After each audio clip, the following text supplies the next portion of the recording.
उत्तर प्रदेश के एक छोटे से गांव के पास एक घना जंगल था। उस जंगल के बीचों बीच एक पुराना टूटा फूटा बंगला खड़ा था।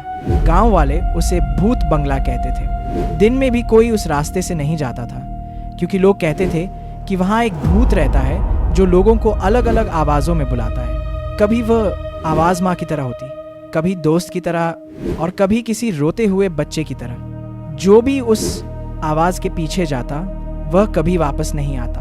गांव के बूढ़े लोग कहते थे कि यह बंगला लगभग 70 साल पुराना है। एक समय में यहाँ जमींदार रघुवीर सिंह अपने परिवार के साथ रहते थे। लेकिन एक रात अचानक पूरे बंगले में भयानक चीखें गूंजी और अगली सुबह पूरा परिवार रहस्यमय तरीके से मर चुका था।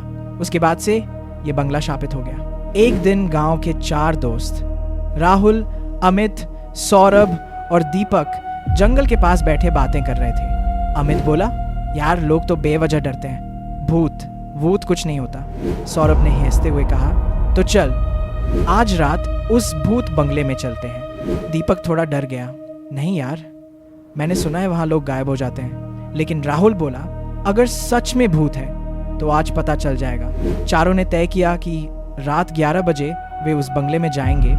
रात हो चुकी थी, आसमान में पूरा चांद था, लेकिन जंगल के अंदर बहुत अंधेरा था। चारों दोस्त टॉर्च लेकर भूत बंगले की ओर बढ़ने लगे। जैसे जैसे वे पास पहुंचे, हवा ठंडी होती जा रही थी। बंगले का गेट धीरे धीरे खुद ही चर्रर की आवाज के साथ खुल गया। दीपक डरकर बोला, किसी ने गेट खोला क्या? राहुल बोला, हवा से खुल गया होगा। वे अंदर चले गए। अंदर हर जगह जाले, टूटी कुर्सियां और धूल थी। तभी ऊपर से धीमी आवाज आई, राहुल बेटा। राहुल का चेहरा सफेद पड़ गया। ये आवाज बिल्कुल उसकी माँ जैसी थी। अमित बोला, क्या हुआ? राहुल डरते हुए बोला, मेरी माँ की आवाज थी, लेकिन उसकी माँ तो घर पर थी। फिर अचानक दूसरी आवाज आई, दीपक इधर आओ। यह आवाज बिल्कुल दीपक के छोटे भाई जैसी थी।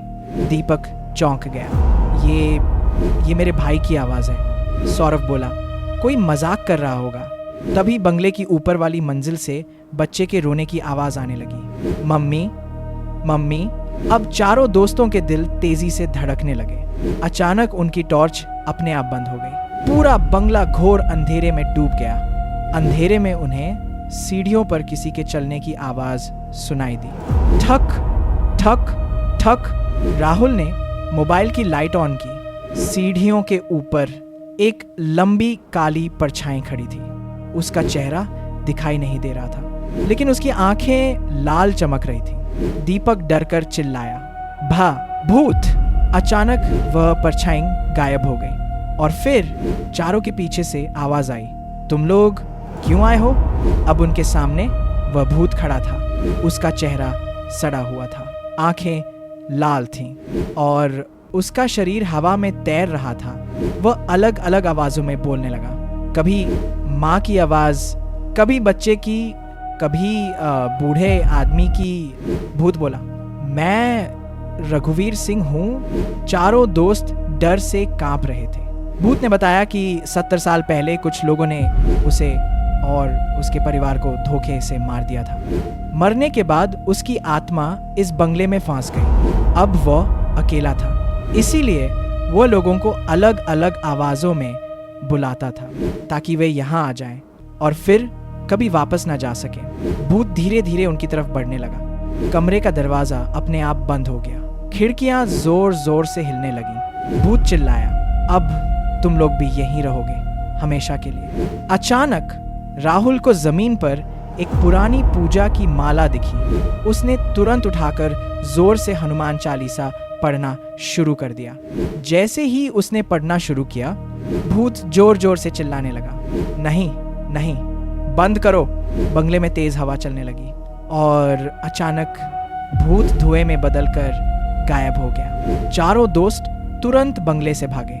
वे कभी वापस उस जंगल में नहीं गए। लेकिन गांव वाले आज भी कहते हैं कि हर रात 12 बजे उस बंगले से आवाज आती है, कभी माँ की, कभी दोस्त की और कभी रोते हुए बच्चे की।